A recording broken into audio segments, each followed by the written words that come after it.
Hello and welcome to a very new sessions, to a very new interview in the series of Meet My Gems, where we bring the best of the legal luminaries, the best of the legal minds, to share, to know more about their experiences, to share their experiences of their success stories, and to more about how they prepared, how they strategized themselves during their formative years of study. And Today, today our guest will be someone who has cracked this year's judiciary examinations, the West Bengal judiciary examination. So we firmly believe that this platform, that this very channel, very session will provide them the opportunity to know more about how an exam preparations goes like. And this will give the aspiring students more of a chance to recalibrate their response to an exam, to know more about the exam process, how the pattern of a judiciary exam looks like, how it goes, and how to go about an exam, and what is the schematic propositions of the exam, how the objectives of the how it is the objective of the exam. So before we get along with the interview with one of the successful candidates, let me first introduce Dr. Prem Kumar Agarwal sir, whose initiative it is to launch this kind of a channel. It was one of his great and noble initiatives that sir has started this channel. And I think, again, I am reiterating that this channel will provide a great impetus to the students who are sitting in different corners of the state and beyond the state of West Bengal. And again, uh, I believe that this will give the aspiring candidates a big leverage in the preparations of the judiciary examinations. Dr. Prem Kumar Agarwal has been in the profession of legal teaching for over 20 years, over 2 decades, and he has served in the capacity of a judge in the District Court of Vardhaman and Medinipur. And he has been the activist. He has been also the guest faculty of the Judicial Academy of West Bengal in Rajarhat, under the aegis of course, the judicature of the Calcutta High Court. So I'd like now to invite Dr. Prem Kumar Agarwal sir to say a few words before we can start with the interview process. Over to you, sir.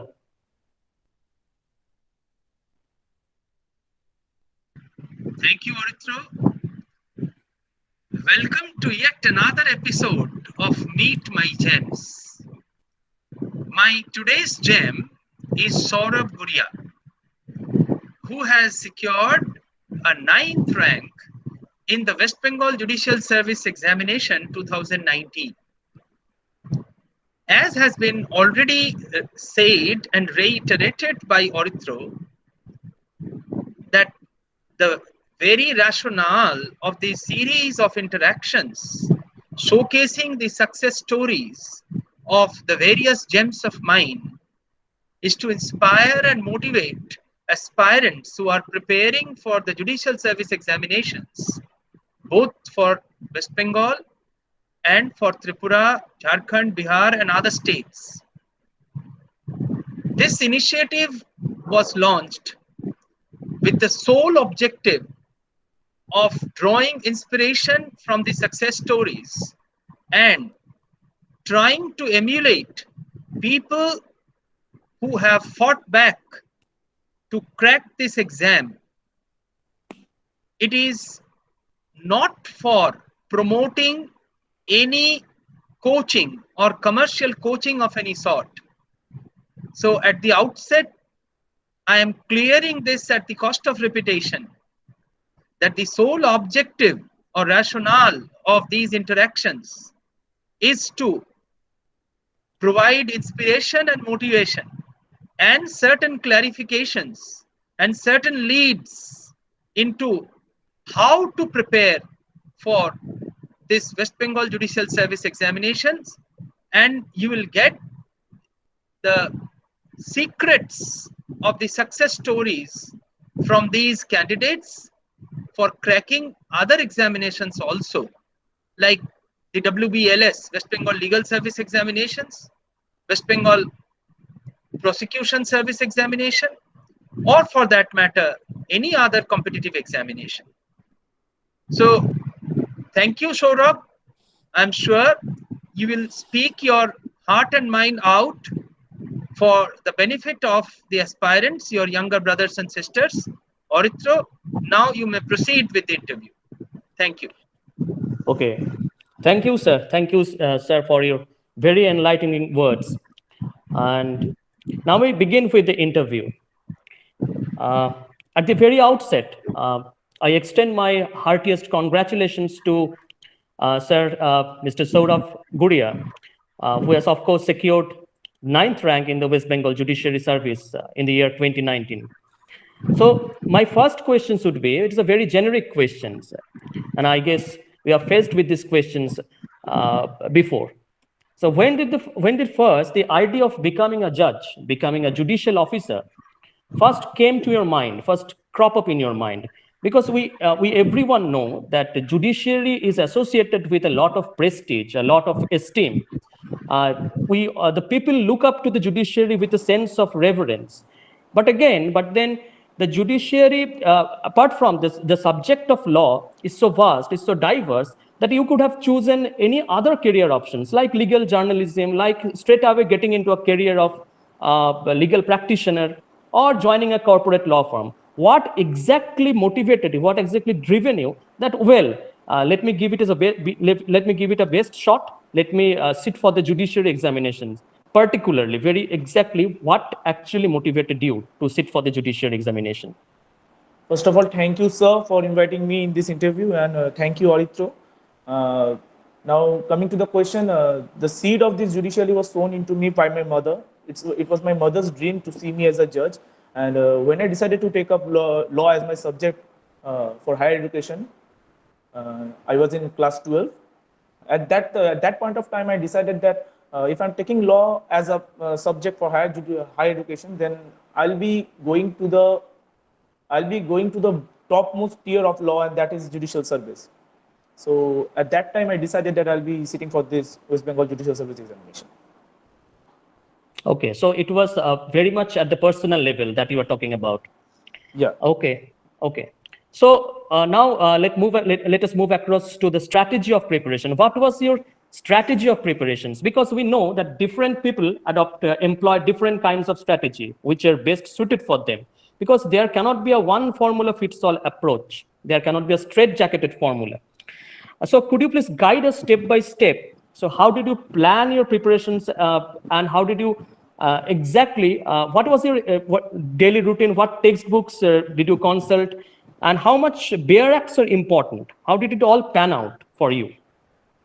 First of all, I'm not at all a studious person, so studying for continuously for hours is not my thing. So I used to study for 1 hour, and then I used to take a gap for 5-10 minutes. I used to listen to some music. But my strategy was, whenever I used to take up some subject, I used to finish it within 10 to 15 days, so that I can get time for revision. And uh, my technique was that whenever I am taking up some subject, to uh, finish it as soon as it's possible, and not to divert my mind to anything else at that point of time. And the books I referred was the books that was referred to me by my mentor, Dr. Prem Kumar Agarwal sir. And those were Contract. It was Avatar Singh, and Batuklal was there for evidence. For CPC, it was C.K. Takwani, and that's a great book. And S.N. Mishra for CRPC. I personally referred to Ratanlal and Dhiraj Lal for IPC, but KD God is a better option. I believe that. And those were some books that I actually followed. And the technique, there was no certain technique that I followed. It was like, whenever I felt that I'm into something, I always tried to get over it. Means whenever I face some trouble, I gave my whole time into it. And if you say that how many hours I actually used to prepare for my judicial examinations, as I said before, there was no particular time limit for which I studied, but if I sum up all the the throughout the work which I used to do, the sum up will be something like 8 hours a day. And 1 month before the exam, it was like 10 hours a day. Okay. Okay. So you have mentioned some books, some name of the books, which are very fundamental, which are very familiar to any law student. So, Yeah. did you consult any book outside of these textbooks, like any Yeah. other additional books, which would be helpful for a student to garner more knowledge about the subject, or is it actually necessary? No, actually, it's not necessary. Actually, if you follow these books, uh, these actually complete the syllabus, and they are more than enough for these subjects that I mentioned. Specifically for limitation, any student, I'll be referring the book that belongs to our sir, Dr. Prem Kumar Agarwal for Limitation Act, and those books are actually more than enough for completing the syllabus, because if you go for 2 or 3 more books, then it will just confuse you out and nothing else. So referring to only one book for one subject is more than enough according to me. But if you are facing some questions that you are not getting in that book, at that time you can refer to the internet, but or to some other books. But until and unless you are not facing any problem, I don't believe that you should go for any other book. Okay. Then how to actually understand things conceptually? When you actually read a book, open a page of the book, read the sections, how do you actually conceptualize things? I mean that this will be very helpful for a student, because some students, what they do, they actually mug up things without understanding the nitty-gritties of the law or the legislative intentions behind that law. So how to actually understand a particular sections, or should the student need to take help any other sections, or how to go about it? What should be the approach? First of all, in judicial exams, if you mug up things and go and write the same language in book, which is there in the book, and you don't understand the law, it won't fetch you marks, and it won't lead you to a better field. Because the thing is, uh, you won't make you mark them, because the examiners they're who are checking the papers, or they're checking means thousands of papers throughout their life as examiners. But the thing is, when you're writing your own words, you are understanding the law. When you're writing your own words, it conveys a message to them that you have understood the law, and that's why you are getting to write it in your own words. So mugging up won't help you. And the technique which I used to follow to understand a section is, I used to put myself in that scenario. I used to imagine myself in that scenario, that how will I cope up with that scenario. So it helped me to understand that law. Okay. So what were your optional papers, and why did you actually exactly choose that optional papers? Just for the reason that it appeared to you as something that where you could score better, or the reason that you actually loved those subjects? As I said before, I'm not at all a studious person. So I took the optional subjects which were easier to me, like Limitation Act. Limitation Act just consists of 32 sections, in which 3 or 4 sections are already repealed, and those articles. And then I took another subject, that is Mohammedan law, in which it is not codified. That's why you don't need to learn the sections by heart. You just need to understand the law, the Quranic law, and the other things, and it's done. And because I was a commerce student, so I took partnership law as my third optional subject, because I already had knowledge about partnership, which I read in my plus two. So that's why I took partnership as a third optional subject. These three were my optional subjects. So, what should a student keep in mind while choosing the optional? So, what appears to him easier to grasp, to cover up the syllabus? Yeah, exactly. Because when you are giving an examination, you should be thinking of yourself that, am I comfortable with this subject or not? If I'm not comfortable and I'm just taking those subjects under peer pressure, or when my friends are telling that this subject should be easier for you, if you are taking that subject and not listening to your own heart, your own mind, then you land out in a very difficult position, because you should always be choosing the subjects that are easier to you, that you can understand easily. because that will fetch you Okay. good marks, because you will be able to write better answers on those subjects. Yeah, I understand. Uh, so let us move across to the next questions. So uh, it is on a personal level that I have known that this was your second attempt. Yeah. It is obviously very much disappointing, very sad thing to see that your name appearing on the list, and then having to see helplessly that the boat is sailing away from you.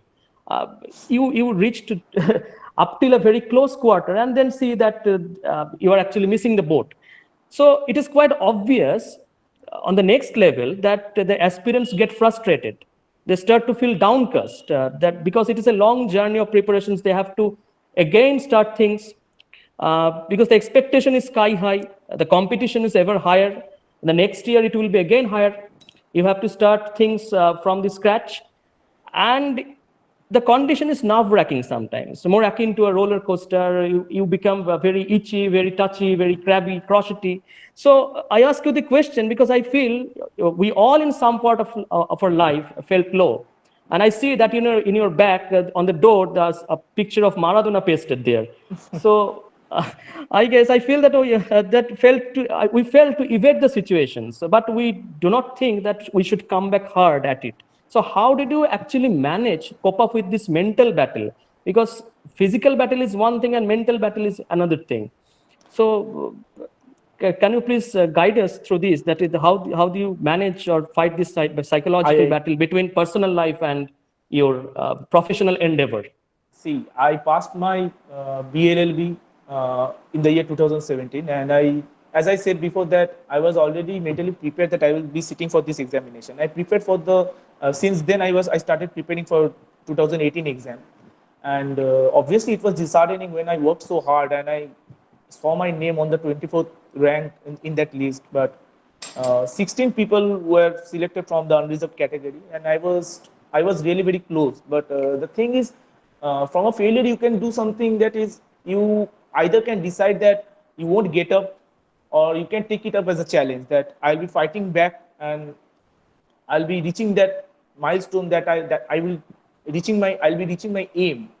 So if you take something as your aim, and if you start thinking positive about it, if you are giving a positive approach towards it, then it becomes easy and it becomes a goal to reach. And if you have a goal in life, I believe, and if you are dedicated towards that, and if you are determined that you will be achieving that goal, then disheartening moments, disturbing moments won't be able to draw you back. So that was my approach. Okay. I never doubted myself.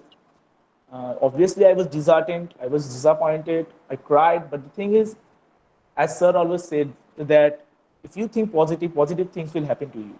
So I thought positive, I gave a positive approach, I fought, and I fought harder the next time. And that's why I was able to crack the examination.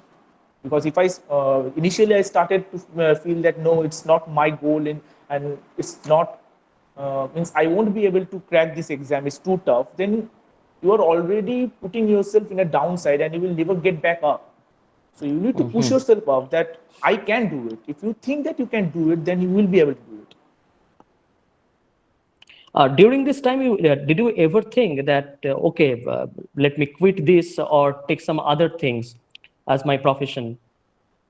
Now, as I said, that if you once think of quitting something, that Mhm. means you're giving a negative thought to yourself. That means you're considering that I won't be able to do this. That's why you're giving the alternative of quitting. You're getting the alternative of quitting that thing. So if you ever think of quitting something, you won't be able to get that thing. So always try that, always think that yes, I am good enough to get that thing. I will be fighting harder. And if this positive mentality is there in you, then you will certainly reach your goal in your life. So your advice to the aspiring candidates that always it is better to stay positive than to be thinking negative. Never, yes, never think yourself as something subordinate. Always think that I can do it. If you Okay. think that you can do it, then you will be able to do it. So the next questions again, I'm coming back to the syllabus and the curriculum. of these examinations, because we have some genuine confusions regarding preparing current affairs, because one cannot memorize everything and anything under the sky, because judiciary is a special kind of examination. It has a special kind of objectives. So what should a student keep in mind while preparing current affairs, and what books or what newspapers, what informations medium he should consult?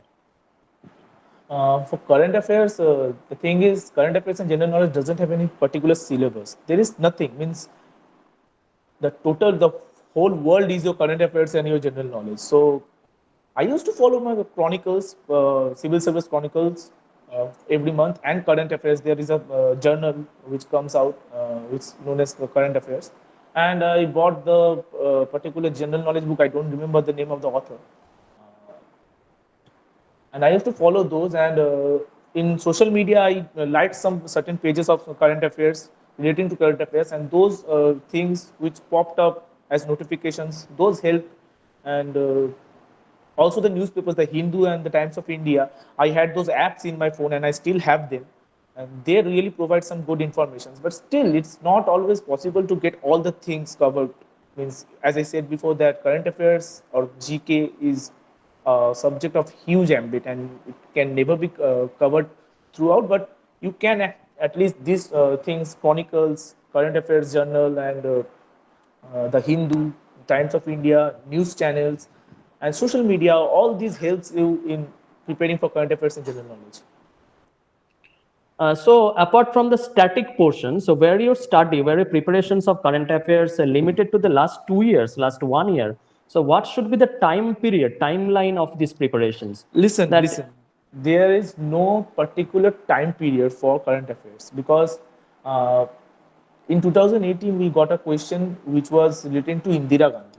So you can never actually decide that which portion to study.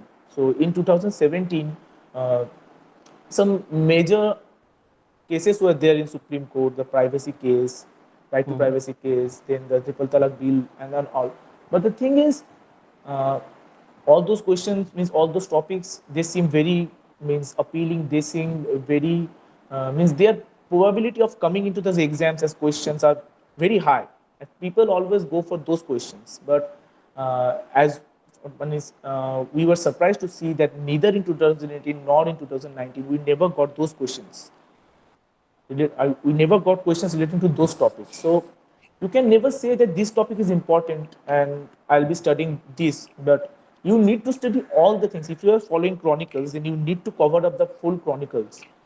And obviously, there are certain topics which are more important than the others. But still, I'd be saying that you should cover the total chronicles or newspaper every day. This chronicles comes in a month, but you should be referring to the newspapers every day, because even a small, means which is not so important, which seems not so important to us, might be important to the people who are setting the question paper. So you need to follow the newspapers every day and news channels. So in order to prepare current affairs, how to be selective? I mean, one has to select a few things and one has to skip a few things. What? As I said, that it will always seem that some things are more important than others, but which is important to you might not be important to somebody else. Means the person who is setting the paper actually. Means, as I Okay. said, that triple talaq bill and right to privacy, these are things where they seem very important to me, but not a single question came from those things. Okay. So again, in addition to books, how did internet exactly help you? Because we all know that internet is a reservoir of credible sources. Internet offers a gigantic volume of misinformation and good informations. So how did you exactly use internet, if you at all use? You have already mentioned that you had downloaded apps like Hindus and all other newspaper website. Hello. From internet provides a huge volume of podcasts, YouTube videos, all other sort of documents, case laws, etc., etc. So can you please provide any light to this? Whenever I used to solve the 10 years question papers, there were certain case laws which was very hard to find in the textbooks, and also there were some questions that were not, means according to me those were not enough. They were not provided in the textbooks according to the marks which were given for those answer questions. So for those things I used to refer to the internet, and as I said before that I liked some pages on social media for current affairs and for other judicial service exams. Then from those things, from those pages, I used to download question papers of different states, and in that way, internet really provided a lot of help. But I'll still be telling only one thing: the textbooks are always better than internet, because, as you said, that always all the informations which you receive from internet are not credible. Mhm. So that's why internet, you should always opt for internet when you are not getting something in your textbook or you are not getting something in your notes. So at that time only you should be referring to the internet. And sir, what would be your advice for a student who does not have such a facility of internet? So, will this put such a student in a kind of disadvantageous conditions, uh, or rather, the textbook would be enough for him to prepare and to clear all his doubts? Listen, as I said that I referred to internet only when I needed it. Means maximum, means even 95% of the questions and the problems which I faced were covered up by the Facebook. And if you are not well equipped with the internet, then I'd be saying that refer to the newspapers. Those are enough. And if you are not, means for current affairs I'm telling, and for other subjects, you should be asking your friends or your mentor. If you're lucky enough to get a mentor, then you should be asking him. Means if you are not well equipped with internet, then it can't be helped. But if you ask me, then the textbooks are enough, more than enough to cover up your questions, because it's not possible that you will always get 100%.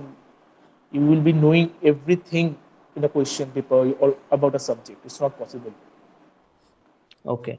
So you have already alluded to mentorship. So let me ask you a very controversial, rather debatable question. So because students often get confused about it. So how much coaching is important according to you? Because having a mentor is a different thing. Having a mentor is helpful because it is definitely true that a good mentor can identify the weakness, can take all sorts of corrective measures, can guide a student that what he should study, how to approach a kind of approach an exam like this. So he can initiate all sorts of troubleshooting. But is coaching important for a student to crack this sort of a very competitive examination? So where only the 20 odd seats are in the offing. Personally speaking, I don't feel that coaching is important for cracking West Bengal Judicial Service, because one can crack this by working on his own. If he works hard and if he studies, if he goes to the books really well, and if he if he is dedicated toward his goal, then he can do it. But uh, if you are lucky enough to get to have a mentor, because I was lucky to have a mentor in our beloved sir Dr. Prem Kumar Agarwal. Mhm.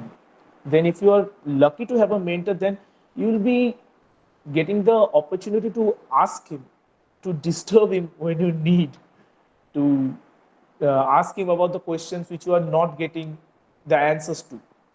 Means if you ask me, then I used to call up sir even at 11 p.m. at night to ask him about the questions. So, and he always used to guide me. And having a mentor is something like, he will make you understand the particular points of law which is not easily understandable. But if you ask my personal opinion, then having a mentor is all about luck. Having a good mentor is all about luck. Because if you are having that great bond with your mentor, that he or she will be helping you in your aspirations to reach your goal, then you are lucky. But you can reach your goal without a coaching, because no formal coaching is needed for cracking this examination, according to me. You can just prepare by yourself, you can just study hard, you can work hard, work smart, and if you are dedicated enough, then you will be reaching that milestone. Okay, let's consider this reverse scenario. Say one does not have this opportunity to consult a mentor. One does not have such a support system.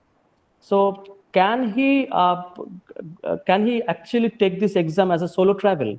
So can he actually manage to cope up with such a syllabus if he does not have the opportunity to get to his mentor, or to find actually a good mentor? Yeah, as I said, that finding a good mentor is all about luck. And if you are not lucky enough to get a good mentor and you are working hard by yourself, a solo travel, as you said, then I'll be saying that only law students are aspiring for West Bengal Judicial Service. Without law students and uh, Mhm.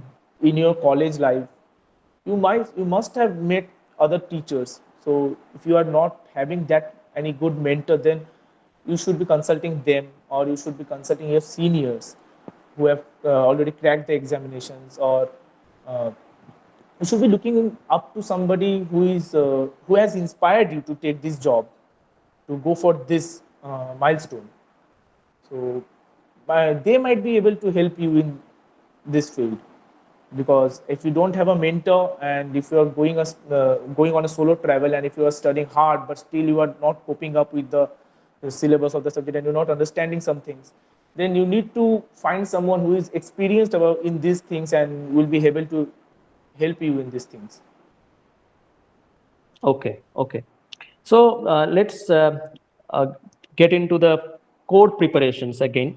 So how did you prepare your notes, like the word limits and the essential features of a good answer should include?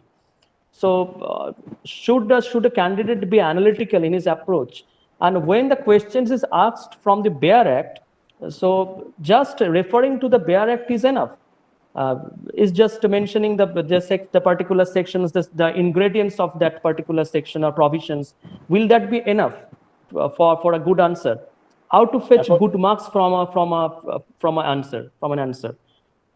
According to me, if you write your answer in point wise, in a point wise system, then it will fetch you good marks, because there are thousands of papers, as I said before, that the examiners are checking thousands of papers, and if you're writing in paragraph, they need to go through it, and uh, when you are writing in points, it's easier for them to go through it, and if you underline the key words there, and if you are telling about preparing some notes, I never prepared some notes like that.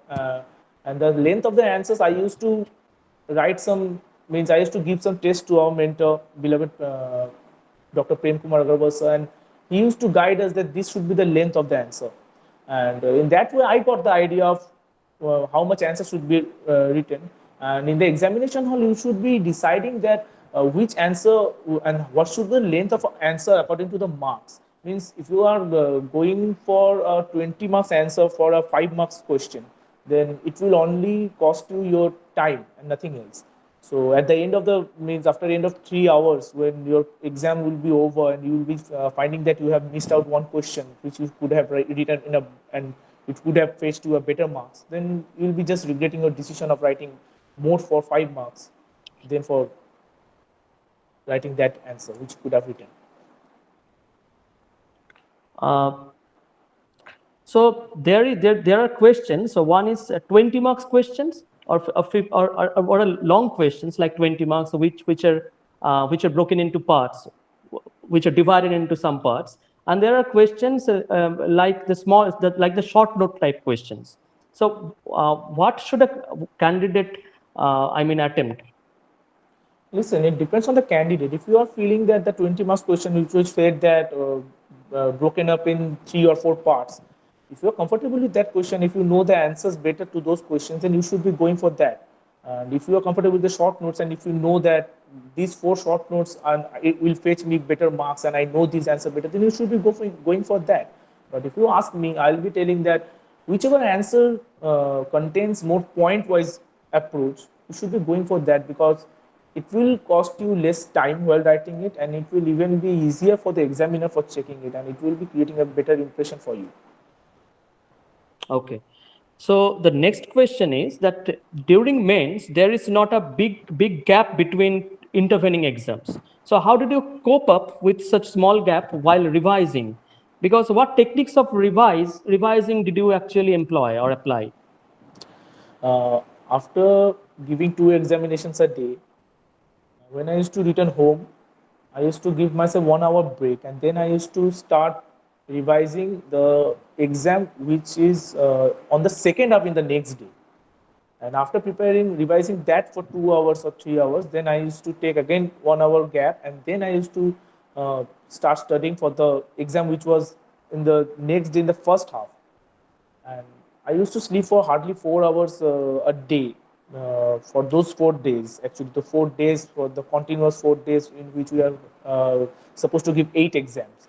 I used to only sleep for 4 hours and uh, 2 hours revision for each subjects and 1 hour gap in between them. That was my technique of revising before giving those exams for those 4 consecutive days. Okay. Okay. So again, so tell me about your weakness in some of the papers. How did you manage or overcome those weaknesses? There was no certain weakness as such, but sometimes it was really hard to remember things. I mean, if you are studying 11 subjects, Mm-hmm. means including torts and contract and everything, which are there are a lot of sections, and remembering all the sections are not possible. For that, I used to feel very scared. I was really scared that, especially for subjects like CPC and CRPC, which have a lot of sections and orders in rules in them. So I started solving the 10 years question paper, and I asked my mentor, Dr. Prem Kumar Agarwal sir, about this. And he said that go for a topic wise approach and not for a subject wise approach. Because if you are going for a topic wise approach and you are finishing that topic, then it's getting into your system and you will never be forgetting that. So go for a topic wise approach. For example, in evidence, if you are confused with some topic, for let's take burden of proof, then if you are taking it as a topic, then it will be very easier for you to finish it easy. I mean, as soon as means it will be easier for you to get it into your system than if you are going for a full subject wise approach. So if you ask me, you should be going for a topic wise approach. It will be helpful.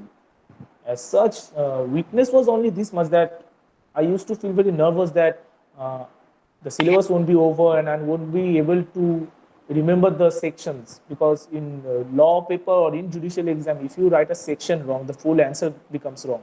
You will get a zero. That's all. So memorizing the sections are very important. So that was the only weakness. So, did you take one subject at one go in a day, or two papers or two topics from two different subjects like CRPC, CPC, or you No, only no, read no. this CPC throughout the day? I used to take one subject. Means for big subjects like CPC, I dedicated 15 days that I'll be finishing these subjects thoroughly for these 15 days. And after that, after those 15 days, I used to solve the 10 years question paper. And when I faced some problems, I used to ask my mentor.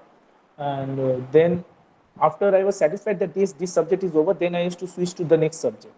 So, and for the small subjects like partnership, limitation, Mohammed law, I used to take 3 subjects in 1 month. That I'll have to be finishing these 3 subjects in this month, because these are small subjects.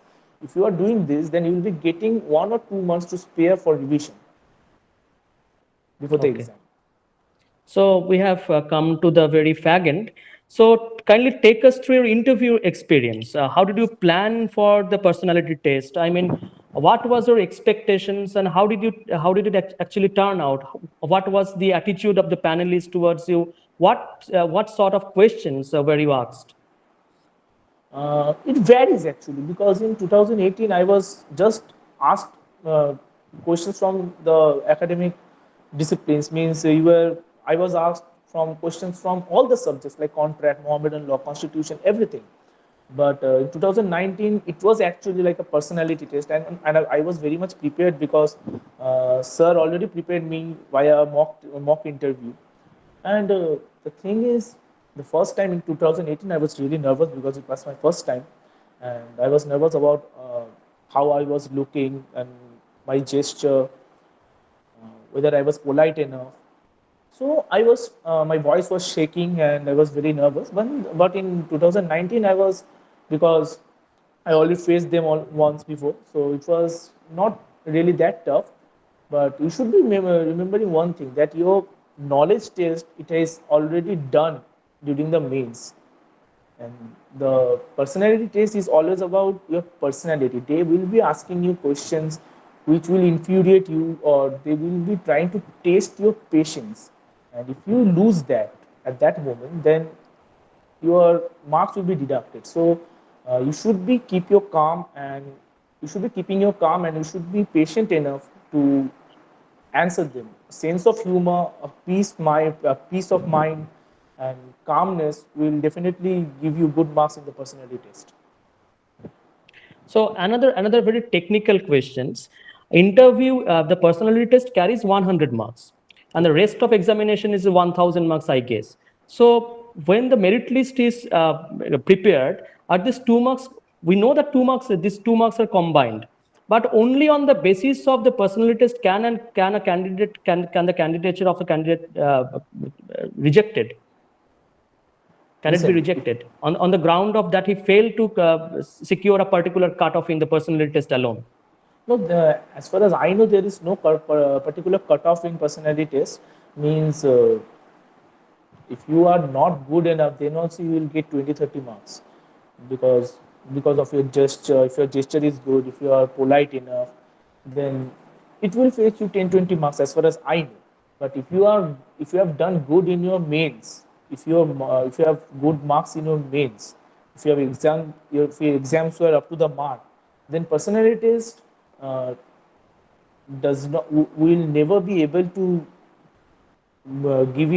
get you out of the merit list, because as I said, 1100 marks is always more than 100 marks. If you have scored better in the 1100 category, then those 100 marks, it will just means it might just reduce your rank, but it will never get you out of the merit list.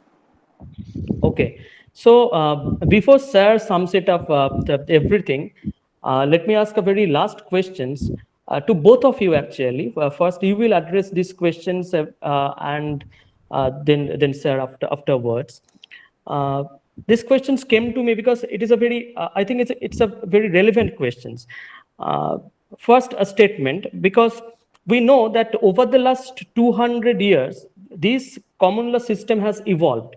The entire this jurisprudence of common law system have evolved from an unwritten conventions to a written constitutions, and after that, the judicial precedents set by our constitution makers, and afterwards, the Supreme Court. Uh, through the cardinal principles of law that they have found out. So now these cardinal principle, cardinal features, or you can say that this fundamental bedrock of our constitutions, those are the principles which are read into our constitutional project. Now, but the people's perceptions about judiciary, now the people's expect something other. The people's expectation or perception are like, because we are kindly right now living in an age of information boom.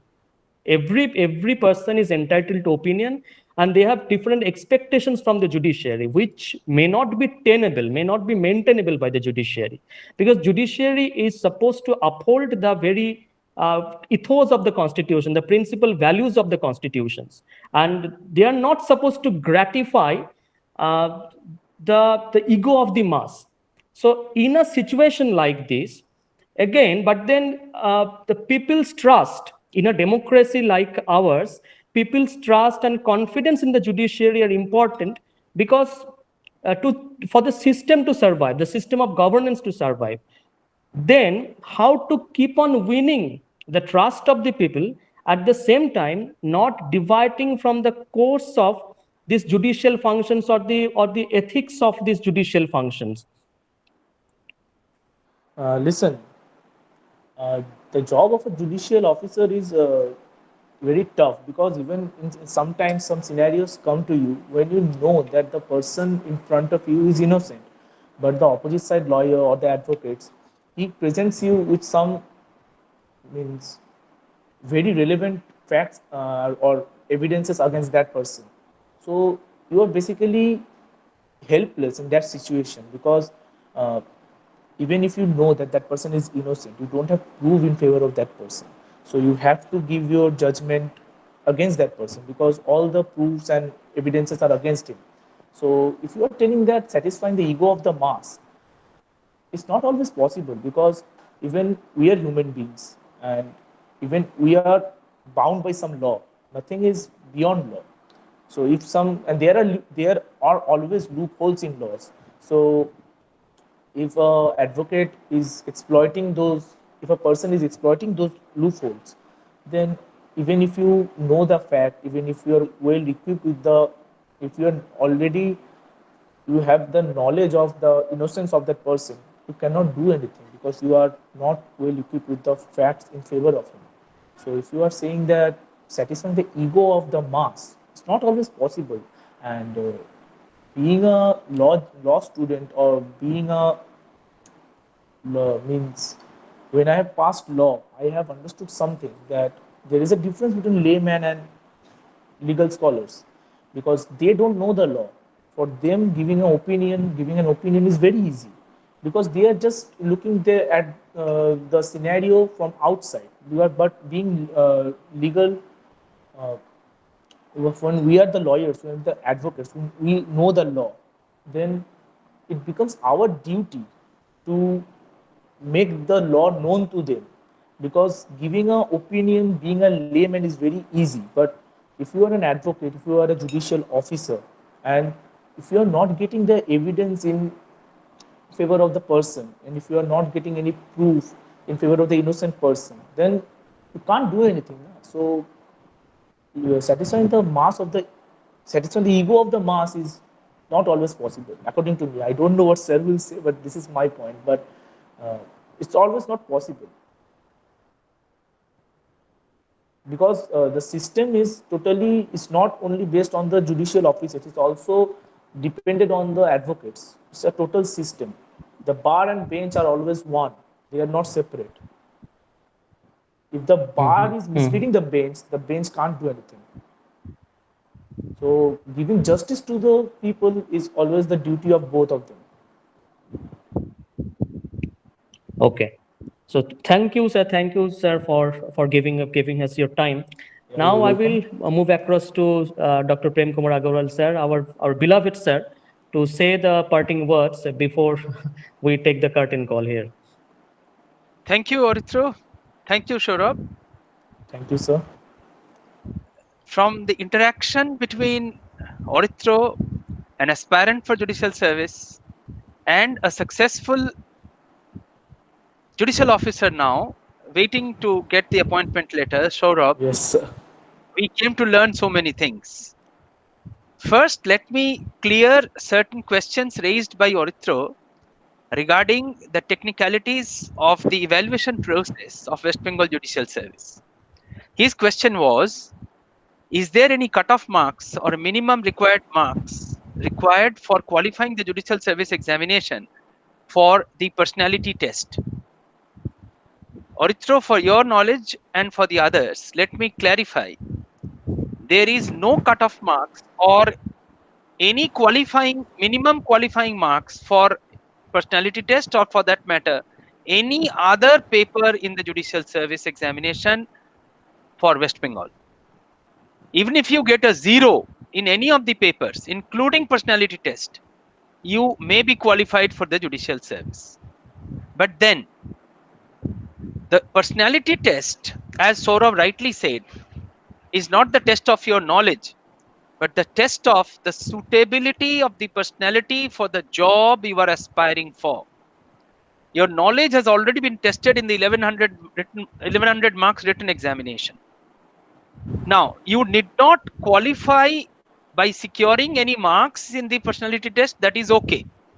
But if the interview panel finds you unsuitable for the job of a judicial officer, notwithstanding you have secured splendid marks in your written examination, you may be disqualified for the job because you may not be or your personality may not be suitable for judgeship. Let me give you an example. Say you are a Hindi speaking person or your mother tongue is not, say, Bengali. and you have applied for judicial service. You may take second paper optional as Hindi, Urdu, Nepali, but then your working knowledge of Bangla will be tested by the interview panel at the time of personality test. And if they find you inadequate, grossly inadequate, your candidature may be rejected. Notwithstanding, you have qualified handsomely in the written examination. So, as such, there is no qualifying marks or minimum qualifying marks for any paper, including personality test. But then the personality must be suitable for the job of becoming a judicial officer. That must be clarified. Apart from that, the last question which Orithro asked was the aspirations of the people at large from the judiciary. My dear students of law, I am also a student of law. We have to remember that according to the doctrine of separation of power, judiciary interprets the law, legislature makes the law, executive implements the law. So the job of the judiciary is confined to interpretation of the law.